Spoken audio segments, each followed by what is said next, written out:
ଘରଢିଅ ନଥିବା ଲୋକଙ୍କୁ ଖୋଜିବେ ସରକାର। ଏଥିପାଇଁ ଗାଁରେ ଘରକୁ ଘର ବୁଲି ସର୍ଭେ ହେବ। ଆସନ୍ତା 16 ତାରିଖରୁ ସେପ୍ଟେମ୍ବର 15 ତାରିଖ ଯାଏ ପ୍ରତି ଗାଁରେ ସର୍ଭେ କରାଯିବ। ଜଣେ ବି ଲୋକ ଯେଭଳି ନିରାଶ୍ରୟ ହେବେନି, ସେଥିପାଇଁ ରାଜ୍ୟ ସରକାର ବଡ଼ ଯୋଜନା କରିଛନ୍ତି। ଘରଢିଅ ନଥିବା ଲୋକଙ୍କୁ ଖୋଜି ଡିସେମ୍ବର 31 ତାରିଖ ସୁଦ୍ଧା ଜମି ପଟ୍ଟା ଦେବାକୁ ନିର୍ଦ୍ଦେଶ ଦିଆଯାଇଛି।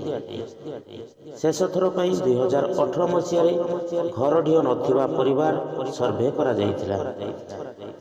ରାଜସ୍ୱ ବିଭାଗ ଏହି ସର୍ଭେ କରାଇଥିଲା। ଏଥିରେ 58,810 ଜଣ ଚିହ୍ନଟ ହୋଇଥିଲେ।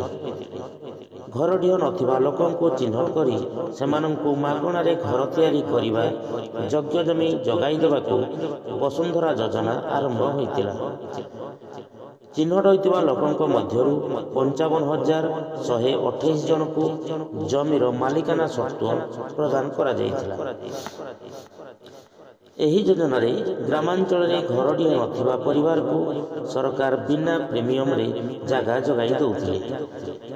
ଏହି ଯୋଜନାରେ ଆହୁରି ଅଧିକ ଲୋକଙ୍କୁ ଯୋଡ଼ାଯିବ।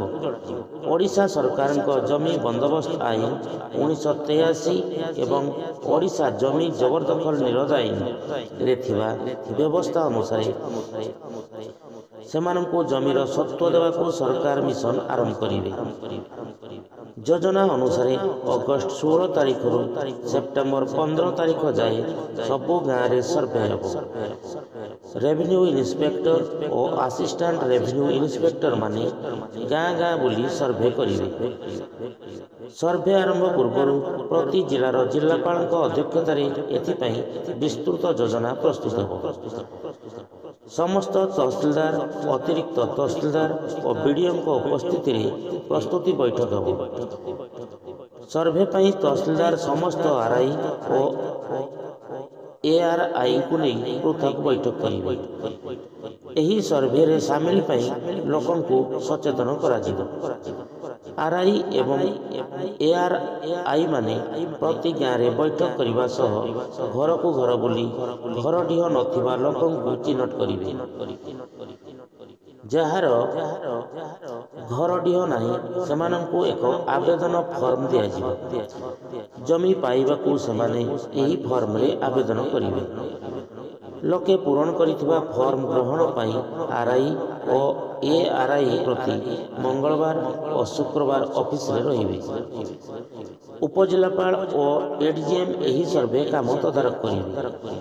ସରକାରୀ ଜମି ଜବରଦଖଲ କରି ରହୁଥିବା ଲୋକେ, ରାଜସ୍ୱ ଜଙ୍ଗଲ ଜମିରେ ଘର କରି ରହୁଥିବା ଲୋକ, ପ୍ରଧାନମନ୍ତ୍ରୀ ଆବାସ ଯୋଜନା ତାଲିକାରେ ନାଁ ଥିବା ସତ୍ତ୍ୱେ ଘରଢିଅ ନଥିବା ପରିବାର, ଅନୁସୂଚିତ ଜାତି, ଜନଜାତି, ଦିବ୍ୟାଙ୍ଗ ଓ ତୃତୀୟ ଲିଙ୍ଗୀଙ୍କୁ ସର୍ଭେ ବେଳେ ପ୍ରାଥମିକତା ଦେବାକୁ ରାଜସ୍ୱ ବିଭାଗ ପକ୍ଷରୁ ନିର୍ଦ୍ଦେଶ ଦିଆଯାଇଛି।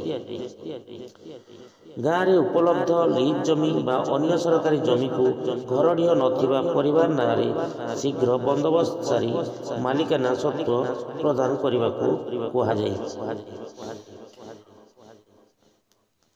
ଅଗଷ୍ଟ 16ରୁ ସେପ୍ଟେମ୍ବର 15 ଯାଏ ହେବ ସର୍ଭେ। ଗାଁରେ ଘରକୁ ଘର ବୁଲିବେ ଆର୍ଆଇ, ଏଆର୍ଆଇ।